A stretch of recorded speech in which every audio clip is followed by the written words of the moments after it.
নমস্কার বন্ধুরা, রাধে রাধে। অনিশার চ্যানেলে তোমাদেরকে সবাইকে স্বাগতম। তো আশা করি বন্ধুরা তোমরা সবাই ভালো আছো আর আমরাও ভালো আছি। তো চলো তোমাদের ভালোবাসা আর আশীর্বাদ নিয়ে দিনটা শুরু করি। আশা করি ব্লগটা অনেকটা ভালো লাগবে, স্কিপ না করে পুরো ব্লগটা দেখবে। তো যে যেখান থেকে দেখতেছো আমার পরিবারে জয়েন হয়েছে। দেখো এখানে আমার কাকি শাশুড়িকে সকাল সকাল কাজে লাগাই দিয়েছি। সিমের বীজ কতগুলো এখানে ভিজায় রাখছি রাত্রিবেলা, এখন রান্না করবো নিরামিষ। তো এই যে সিমের বীজগুলো চলতেছে। সখী রানী দেখছো, সখী রানী কোন বাপেরে বলে কইয়ের। আগের দিন না মানুষ গাইস কিয়া কইব আর।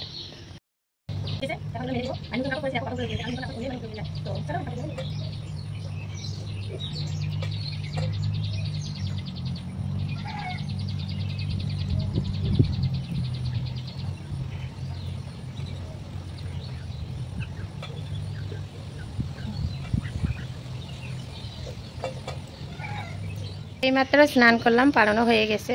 একাদশী পারণ 7টার সময় ছিল পারণ। তো এখন একটু রুটি বানাবো। রাঁধতে লাগতো ভাত, কিন্তু ভাত এখন বানাবো না, একটু রুটি সবজি বানাবো। আজকে রুটি সবজি খাইতে ইচ্ছা করতেছে। তো চলো মুখের মধ্যে একটু ক্রিম টিরিম মাখি, একটু সিঁদুর টিতে লাগাই দিই। তো এই হলো আমার ক্রিম, 10 টাকার ক্রিম, এটাই আমি ইউজ করি।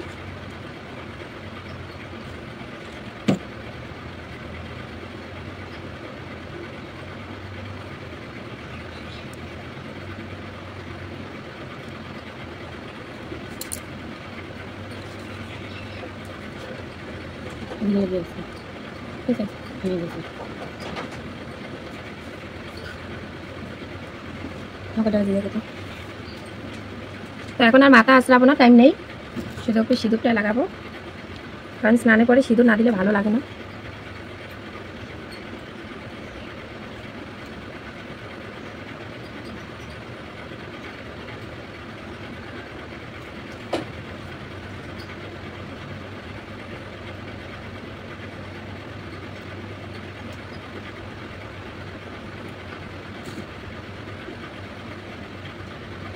চলো এখন যাওয়া যাক চুলার। ঘুম থেকে উঠছে, উঠার পরে আবার ঘুমায় গেছে ওই দেখ।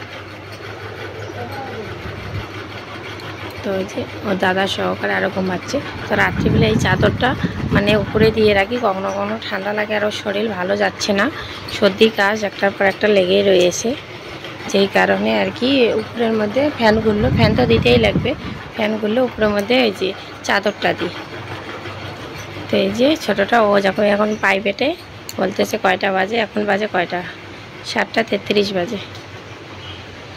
তো চলো যাওয়া যাক এখন। তো দেখো বাইরের প্রকৃতিটা মানে এত সুন্দর হাওয়া দিচ্ছে, কি বলবো, খুব মানে মেঘলা মেঘলা আর খুব সুন্দর হাওয়া, দেখতে ভালো লাগতেছে দেখো। আর এই দেখো ফুলগুলো যে আমার এত ভালো লাগে কি বলবো, দেখছো।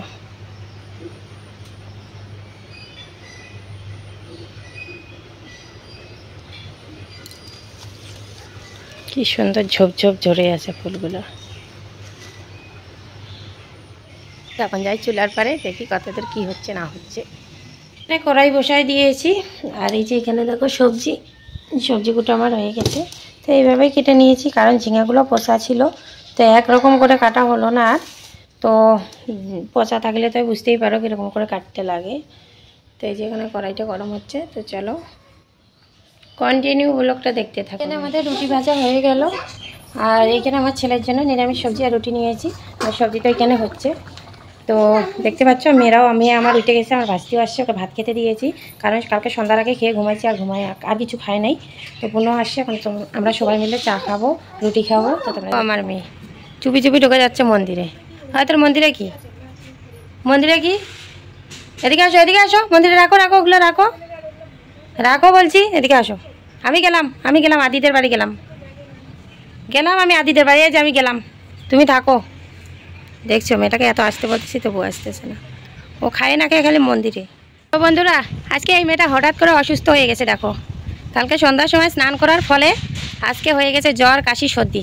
তো চিনতে পারছো এই মেয়েটাকে? ডেড হয়ে গিয়া, ডেড হয়ে গিয়া। না ডেড হয়নি, মানে কি হয়েছে বলো তো, কালকে একটু সন্ধ্যার সময় স্নান করেছে, যার জন্য সর্দি কাশি জ্বর হয়েছে, আর এখন হাতের মধ্যে ভিক্স নিয়ে ঘুরতেছে, সব সময় শুধু ভিক্স লাগাচ্ছে। তো দেখতে পাচ্ছ হঠাৎ করে অসুস্থ। আদি আদি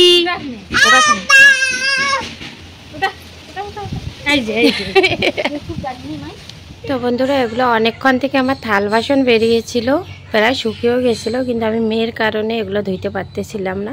তার কারণ কি হয়েছে বলো তো? কারণটা হচ্ছিল মেয়ে এতটা কাশতেছে আর নাকি দিয়ে এত সর্দি বাইরে হচ্ছে, কি বলবো জানি না এখন পরিস্থিতি কেন এরকম হচ্ছে। মানে প্রতিটা বাড়িতে বাচ্চাদের এরকম অবস্থা হচ্ছে, বড়োদেরও হচ্ছে। আজকে হঠাৎ করে বোনও আমার অসুস্থ হয়ে গেল। মানে কি বলবো, ওরও পুরো জ্বর সর্দি কাশি, ও তো একবারে বিছানার মানুষ এক হয়ে আছে। তো ওষুধের জন্য ডাক্তারকে ফোন করছে, পাঠাবে বলছিল।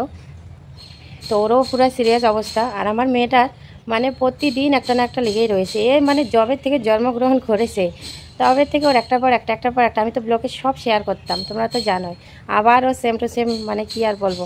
এদিকে তো নিজের শরীরে তো বলি, আর নিজের শরীরে কত কিছু যাচ্ছে, নিজের দিকে তো একটুও ধ্যান দিচ্ছি না। তবুও তারপরেও মানে কাজ তো করেই যাচ্ছি, বাচ্চা কাচ্চাকে সামলেই যাচ্ছি। তো বাচ্চা যদি কিছু, মায়ের মন কি আর ঠিক থাকে নাকি? মায়ের যতই শরীর খারাপ হোক, যতই যাই হোক, তবুও আর মায়ের দিকে আর ধ্যান থাকে না, তখন বাচ্চার দিকেই ধ্যান থাকে। তো এখন প্রভুর উপর কৃপা, প্রভু যদি কৃপা করে অবশ্যই মেয়েটা আমার সুস্থ হয়ে যাবে। তো এত কাশতেছে কি বলবো, ফ্যান চালাইলেও কাশি বাইরে হয়ে যাচ্ছে, ফ্যান যদি বন্ধ করি পুরো ঘেমে যাচ্ছে। আমি জানি না যে আমার কী করা উচিত। ফ্যান বন্ধ করে যদি ঘামতেছে, ওই ঘামগুলো আবার শরীরে শুকিয়ে গেলে আবার বেশি করে হচ্ছে। তো চলো, আগে দেখতে পাচ্ছ কত থাল বাসন রয়েছে, এগুলো আগে মানে পরিষ্কার করা যাক। তার আগে ভাবতেছি উঠানটা ঝাড় দিই। তার আগে বলে দিই, এই যে শাড়িগুলো দেখতে, এইটা হচ্ছে নতুন শাড়ি। তো নতুন শাড়িতে এমনি একবারে মটমট করে শাড়িগুলা, অত নরম টরম হয় না। তো এই শাড়িগুলো এখন ধুয়ে দিব, ধুয়ে কালকে হইলো বৃহস্পতিবার পূজা দিতে লাগবে। তো এই নতুন শাড়িটা পরে পূজা দিব। আরও আছে নতুন শাড়ি, ওইটা আর ভাঙবো না, এইটা পরে পূজা দিব। তো এই শাড়িটা না যতই মানে উপরে বুঝি না কেন, নিচে পড়তেছে, এদিকে কাদা লাগতেছে, মাটি লাগতেছে। নতুন শাড়ি পরে না আমি কাজ করতে পারি না।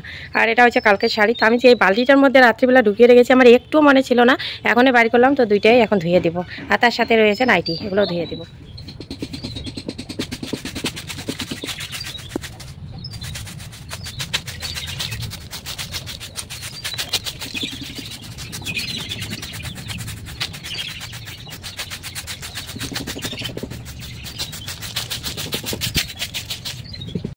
পরিস্থিতি তোমাকে ধন্যবাদ।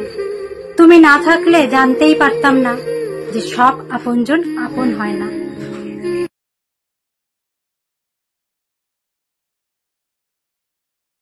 বন্ধুরা, এই যে রাতের সবজি, এখানে ডিম দিয়ে, সিমের বীজ দিয়ে, আলু দিয়ে বানাইছি। তো এই যে সিমের বীজ দিয়েছি, সিদ্ধ আলু দিয়েছি, আর ডিমের ঝোল। এখানে 2 থালা ভাত বেড়েছি, বড় ছেলের জন্য আর বড়ের জন্য। আমার ছোটো ছেলের জন্য খাইতে বসছে।